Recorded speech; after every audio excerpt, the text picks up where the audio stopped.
Hello and welcome back to another episode of Nick Tiffany's Movie Reviews. You can find us in print and web format at nicktiffany.com, on all podcast platforms under NT Movie Reviews, and on YouTube under NT Movie Reviews as well. Today we're talking about another Netflix original series. This is also an attempt for Netflix to try, for like a third time, to try to do a spy franchise for themselves. This is Heart of Stone, directed by Tom Harper and starring Gal Gadot. Netflix has they've got great names. Netflix always has great names attached to their projects, and somewhere along the way, something goes wrong, because we know they've got money too. I don't know if it's the story, if it's the development, but Red Notice and The Gray Man are two of the first films that kind of come to mind when I'm thinking Netflix action spy. You already had Gal Gadot in Red Notice. You've also got The Rock and Ryan Reynolds pretty much just playing The Rock and Ryan Reynolds. You've also got over there with The Gray Man, Ryan Gosling, who was kind of like, I was like, wow, that's a good get for Netflix. And then Chris Evans. And then you've got the Russo brothers, the guys who brought you Infinity War and Endgame and Avengers, Captain America Civil War, Winter Soldier. I mean, these guys, everything says that these could be big successes. And Netflix says, oh, it was our most streamed show for one day or for 24 hours. That's a whole other separate deal. That's why people are striking, is because we don't know what these streaming numbers mean. They just tell us, and we're supposed to believe that, yes, we had more people watch the first 30 seconds of this movie than any other Netflix movie before. That doesn't tell us that they finished the movie. That doesn't tell us that that means anything equivalent to the fact that is that good or is it bad. And I think my biggest problem with both of those two films is an over-reliance on trying to be funny, especially Ryan Reynolds. Again, that's a story for another time. Obviously we'll get a new Deadpool, and maybe we can allow some Ryan Reynolds action there just like that. But by and large, he needs to find a new shtick. But what Heart of Stone does completely different is it gets rid of most of that comedy. It tries to keep the comedy feeling organic, and it trades it in for, albeit their best impression of a Mission Impossible movie, but it is mostly a straightforward action film that honestly was a ton of fun. And you could color me surprised, color yourself surprised. I didn't think I'd be sitting here 2 weeks in a row saying, wow, Netflix, you got another one. This is not on the level of They Cloned Tyrone by any means. But Heart of Stone was not a bad way to enjoy my Saturday night. It was pretty straightforward as far as spy thrillers come. Certainly borrows a lot from the genre that I'm sure you've already seen, whether it's crazy mountaintop chases and motorbike chases. And, at some point, everybody borrows from everybody. But how did they borrow it? Did they do it well? They did. The film really leans on Gal Gadot to kind of be your anchor, whether it's emotionally, physically, and everything in between. She's playing a double agent working for this group, the Charter, who kind of feels like a version of the Syndicate, or like, oh, these were once operatives who are now working for a new network doing what the government can't. We've heard it before. This time they've got crazy cool AI that almost looks like Tony Stark's tech, but 500 years into the future. Everything they're able to display and zoom in on and enhance, putting your arm through the Iron Man 3D gauntlet. They got a lot of really cool stuff. And this AI that's called the Heart can essentially control almost any technology in the world. Gives you access to all people's data, all the government secrets, not too far off from what we saw with Mission Impossible Dead Reckoning this summer. And I still don't think it's as good as that movie, despite not liking Dead Reckoning as much as I could have. But I was more than pleasantly surprised with kind of the direction they took this AI, or at least the way they kind of used it in this movie versus how they kind of used it in Mission Impossible. In that movie, it's this more looming figure that's going to take faces and all these different things, use people as conduits and whatnot. This one's a little more simple, a little more straightforward. It's like, hey, you're over there and I can see on this video feed that you're in this room. What if we just locked all the doors, cut off oxygen? Oh, that bank account of yours, what if we just drain it?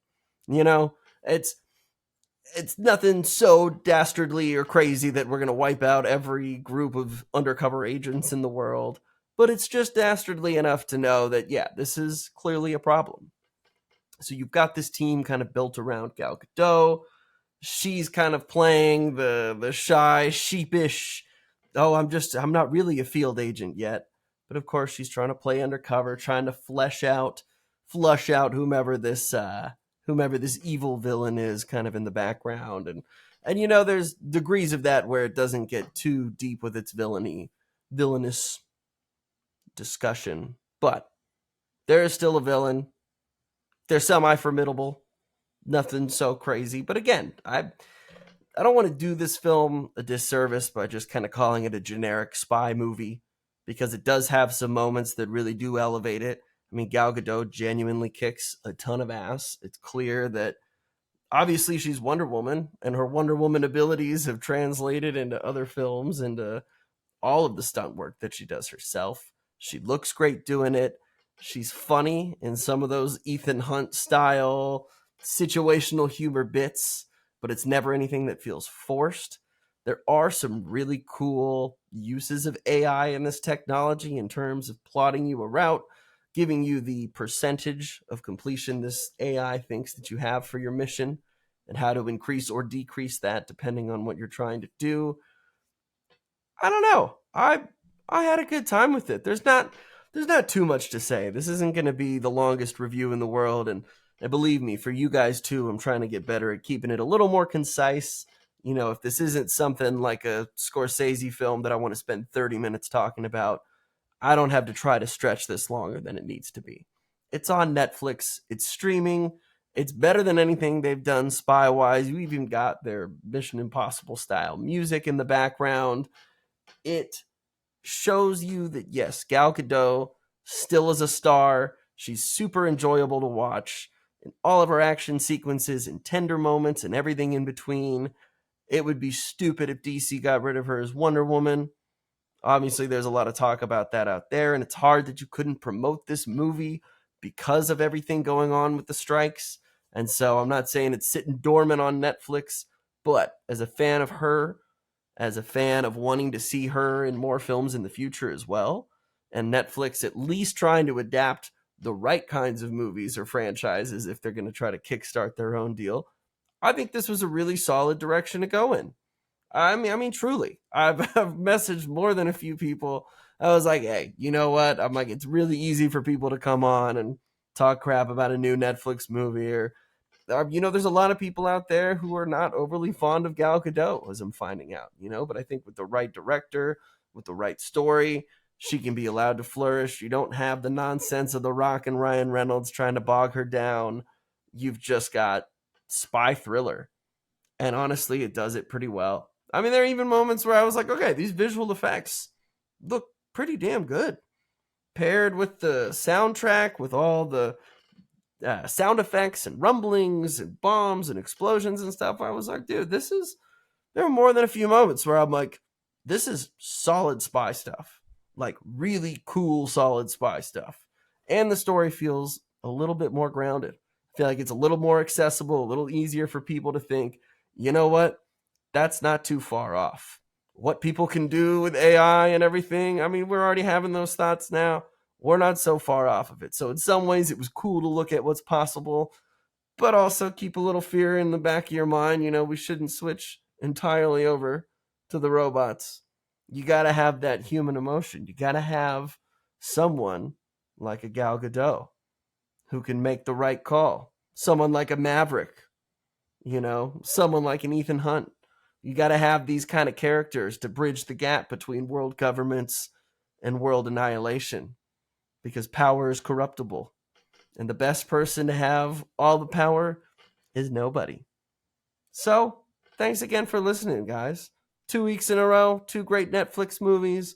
We got Blue Beetle coming out this week. I saw Gran Turismo earlier today. Very excited to get into that one. The summer season of movies is delivering.